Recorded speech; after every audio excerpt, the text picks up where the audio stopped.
Jacques Révard, bonjour, Boker Tov. Boker Tov, Daniel. Merci d'être avec nous ce matin. C'est la première fois qu'on vous accueille sur Studio Kalita. On en est très heureux. Et c'est pour une raison importante. Il faut le rappeler. Vous étiez ambassadeur d'Israël en Belgique entre 2011 et 2015. J'espère ne pas me tromper.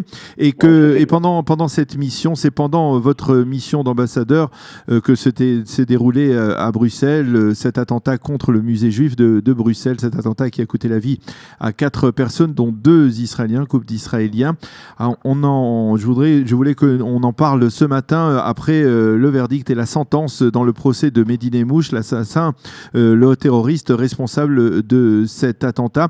Alors je voudrais que vous rameniez quelques années en arrière, donc en 2014, au moment de cet attentat. Rappelez-nous dans quelle atmosphère s'est déroulé cet attentat et quelles ont été ses répercussions à l'époque immédiates. Comment a-t-on réagi? Comment les autorités belges ont réagi? Comment a-t-on réagi dans la communauté juive à Bruxelles à l'époque?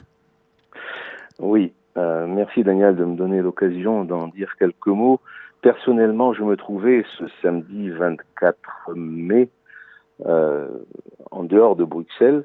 J'ai été alerté, comme tout le monde, en Belgique et à travers le monde, par cet événement tragique. Et je me suis tout de suite rendu à Bruxelles sur les lieux et pendant tout le temps qui a suivi, j'ai accompagné, j'ai suivi de près, coordonné autant que possible ce qu'il fallait coordonner autour des autorités belges, du Premier ministre avec lequel nous avons passé cette première nuit au sein du centre de crise installé le jour même. Il faut mentionner deux choses très importantes sur le lieu et le jour qui ont été choisis par Mehdi Nemmouche ou ceux qui l'ont commandité pour perpétrer cet odieux attentat. Le lieu, le musée juif de Bruxelles, le jour, la veille, à quelques heures des élections générales en Belgique. Donc, en Belgique, un centre purement assimilé à ce qui est juif, donc tout de suite l'idée d'un attentat antisémite au cœur de la capitale européenne, avec toutes les valeurs qui peuvent être considérées comme atteintes par un attentat pareil. Les réactions ont été, comme vous vous en souvenez peut-être, énorme, aussi bien au sein de la population juive, bien sûr, la communauté a tout de suite été choquée, ébranlée, mais la communauté belge en général et internationale. Les réactions sont parvenues de partout à travers le monde, des chefs d'État, les hommages rendus sur place à travers le monde. Les écoles en Belgique qui étaient tout de suite placées sous surveillance. Passées sous surveillance, mais aussi qui ont pris en main la question de la haine, de l'antisémitisme, etc. Et ont effectué plusieurs séries. Parce qu'on peut dire que ce n'est pas le seul attentat qui s'est produit, on va dire, dans cette époque, en Belgique. Le seul, mais je crois qu'on peut le considérer après celui de Toulouse comme celui qui a marqué le déferlement des grands attentats en Belgique, en France, en Grande-Bretagne, etc. Et liés tous apparemment au phénomène du djihadisme, du retour des djihadistes de Syrie. Donc, encore une fois, un événement qui a déclenché de façon on peut parler d'une véritable prise de conscience qu'à partir de il y a eu une sorte de, on peut dire que avant l'attentat contre le musée de juifs de Bruxelles en Belgique, il y avait un avant et un après, qu'on a pris conscience de la gravité du phénomène. Complètement. Les autorités n'étaient peut-être pas encore complètement prêtes à faire face, mais je crois qu'à partir de ce moment, les choses ont été prises de façon plus sérieuse, aussi bien par les autorités politiques et par les autorités chargées de la sécurité, tant publique que en général que celle de la communauté juive, et bien sûr sans exclure toujours l'aspect antisémite lorsque ça c'est arrivé. Donc depuis, oui, le niveau d'alerte, bien sûr, a tout de suite été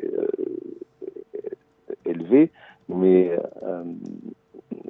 jusqu'à présent, la coordination entre les différents pays européens est devenue beaucoup plus grande et beaucoup plus sérieuse afin de faire face aussi bien au départ des Européens vers le djihad et aujourd'hui faire face au retour de ces anciens djihadistes et comment les traiter, faut-il les punir, les soigner, en tout cas, il constitue une menace qui n'est pas terminée. Est-ce que vous avez été, on va dire, impliqué dans des échanges de conseils entre les autorités belges et les autorités israéliennes qui ont malheureusement une expérience, on va dire, bien plus marquante, bien plus longue dans la lutte contre le terrorisme? Est-ce qu'on peut dire qu'avec cet attentat, eh bien, il y a eu, on va dire, un rapprochement au niveau de la coopération sécuritaire entre des pays comme la Belgique et l'État d'Israël?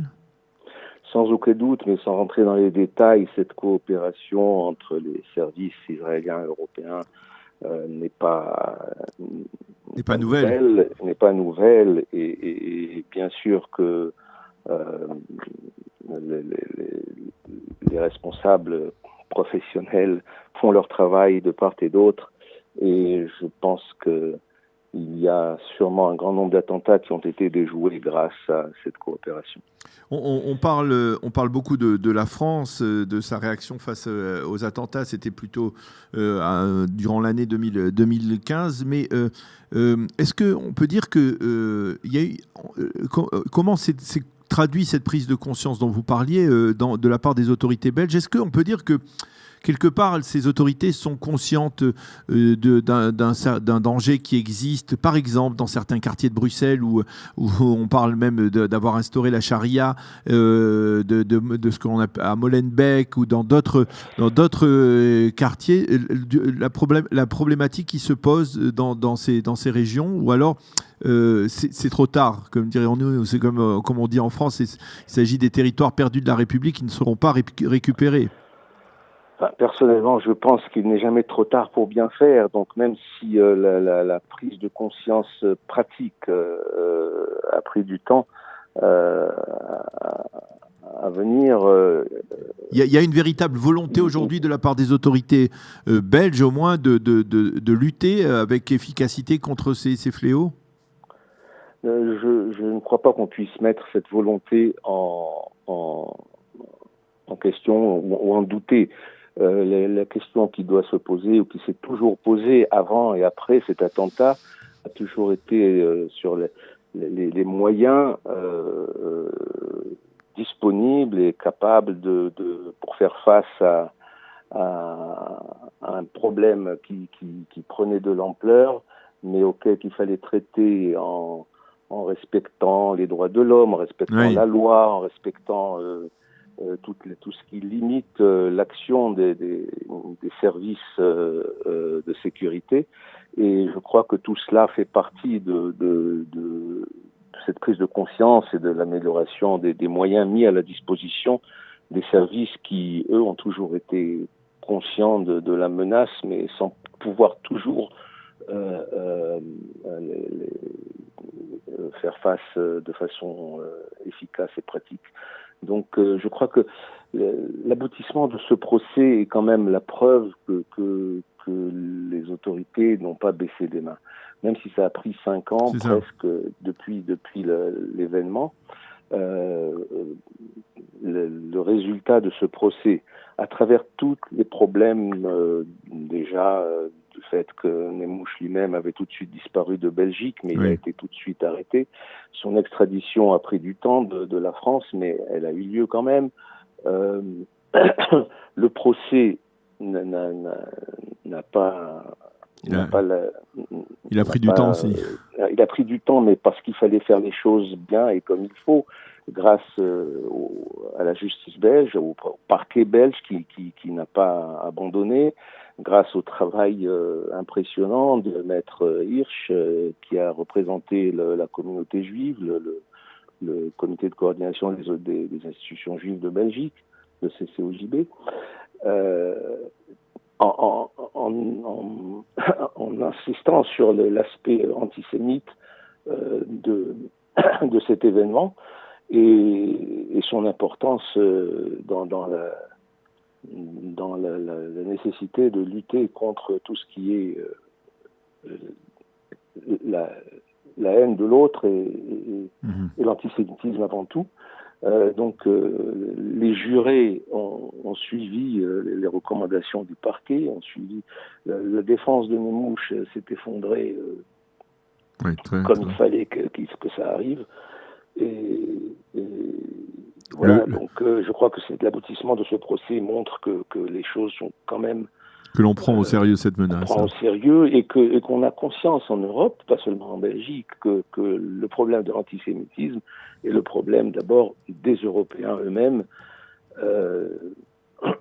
et de l'atteinte aux valeurs démocratiques européennes et de la société moderne que doit représenter l'Europe.